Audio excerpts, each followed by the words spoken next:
You know, I've been covering film since I was 13 years old, and I cannot remember any part of my career where I wasn't covering a Tyler Perry film. But obviously, you lived an entire life before the success that you earned. Can you remember the last time that you weren't famous? That's a really good question. No, it's been over 20 years, man. No, I can't. No, it's been a while. It's been a while. Yeah. I even forgot what that feels like. Yeah? Yeah. I wish I could forget what that feels like. Yeah. Well, I'd love to sit in that seat one day, man. Yeah, listen, I'm not complaining, Yeah. but fame has a price. It all has a price. Fair enough. Yeah. Fair enough. You know, I'm sure you've heard this fact before, but there are only 2 directors that have directed at least 11 films that have opened with more than $20 million. You and a little-known guy named Steven Spielberg. Isn't that something? Obviously, you guys are sort of directing different types of films, but obviously there's some common thread in there. You're tapping into some wavelength with the audience. What is the common thread you would say that you both have sort of tapped into? Listen, that's going to be very hard for me to compare myself to Steven Spielberg. I mean, the man's a genius and a master of what he does. But what I think the commonality in that opening over $20 million is just we have an audience and a fan base that trusts what we do. And you hear Steven Spielberg, you want to see it just because. Like my audience, when they hear Tyler Perry, they want to see it just because. So I think if there's a commonality, then that would be it. I think you sell yourself short, sir. Yeah.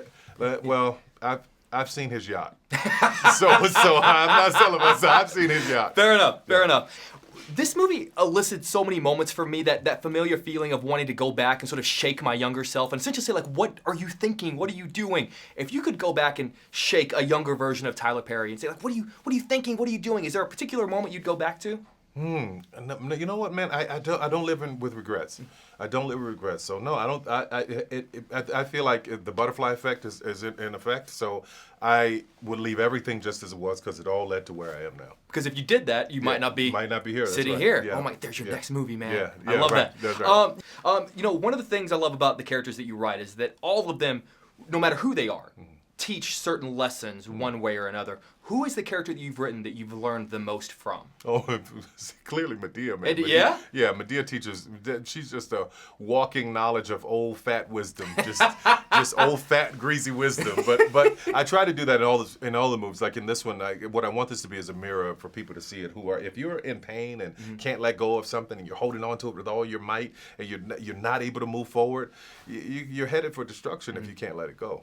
You know, as much as I love your films without Medea, I love your films with Medea, and I know that you keep them separate. There's a moment like near the end of the film where I was like, wouldn't it be great if the therapist she was talking to was Medea? Oh my God! I was like, in my head, I was like, but maybe, maybe. Yeah. Alternate ending. Yeah, Mr. Perry, it's always. If you ever come to Chicago, I have a very comfortable fold-out couch. Yeah, I'd love to. Always an honor, sir. I'd love to. Thank you for your time. Thank you. I think that this title is the perfect one word to sum up the relationship you guys have on screen. If Tyler Perry were going to make a movie about your worst relationship, what's the one word that would be the perfect title?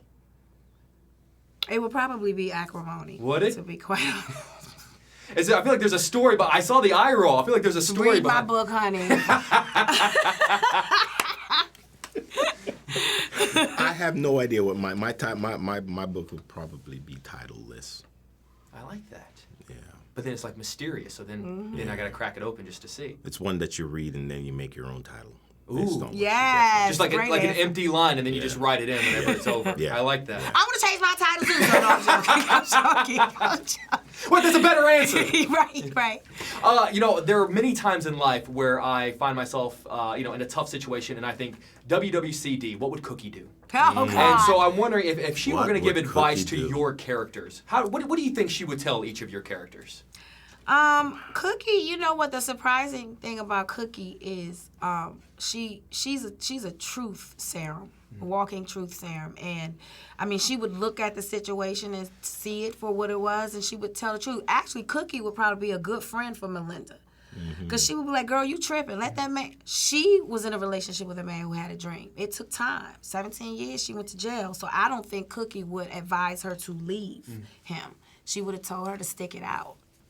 Interesting. Cookie's real. I think a lot of people just like to watch Cookie because of the drama, but Cookie's a real person, and that's who you want in your corner. A person like Cookie, Who you know what I mean? tell you the truth, not a tell yes you man. the truth, exactly, and got your back. And I think that's who Melinda needed in her corner, which is what kind of came to her demise, she didn't have that Cookie in her corner. You know, her sisters, they were I think jealous. Yeah, they were jealous. They were jealous in But when different the ways. plot twisted, Yeah. they felt guilty because now now the snowball is out of control. Yeah. It's rolling down the hill and it's taking everything and everybody out with it. Yeah. So you had a chance to stop it. People talk about the Marvel crossovers. That's the crossover Yeah. I want to see. Yeah. Let's get that movie in there. Right? Right? Tyler, what are you doing, man? Right. You know, anger is such an interesting thing because it's so subjective based on each person. Mm-hmm. What kind of angry person are you? Are you sort of a vocal? Or do you let it simmer and fester in there? Do you let it? If I were to insult you, how would you handle it? It depends on my mood. It depends on my day, what I've gone through. There have been times when I let things roll off of my shoulders and I just laugh it off because it's just so ridiculous. And then there are times when I'm a justice fighter. So I don't like bullies and I don't like mean people. So if I can size up a person, I'm like, you're just a mean person, I'm going to get you right away. My Cookie comes out right away. Because I'm a protector. I'm a mother too. So if I see you doing something, I'm going to say something. You know. And at the end of the day, you know, you just don't want to have people that have that much control over your emotions. So you allow them to be the negative Nelly, and you just stay over here and you find the positivity in what it is that you're going through each day. So just keep it simple. Fair enough. That's nice to you guys. I feel like you're gonna have my back. Someone's pushing me around like high school. You guys got my back. no Yeah. doubt. When are we hanging out in Chicago? I know, You've been right? saying that for seasons at this point. God. You see this I'm woman's schedule? I'm starting to know. think it's personal at a certain point. Well, you guys, it's always a pleasure. Pleasure, man. Congratulations. Nice to meet Likewise. you. Thank Good you. to see Good you to again. see you Take care. again.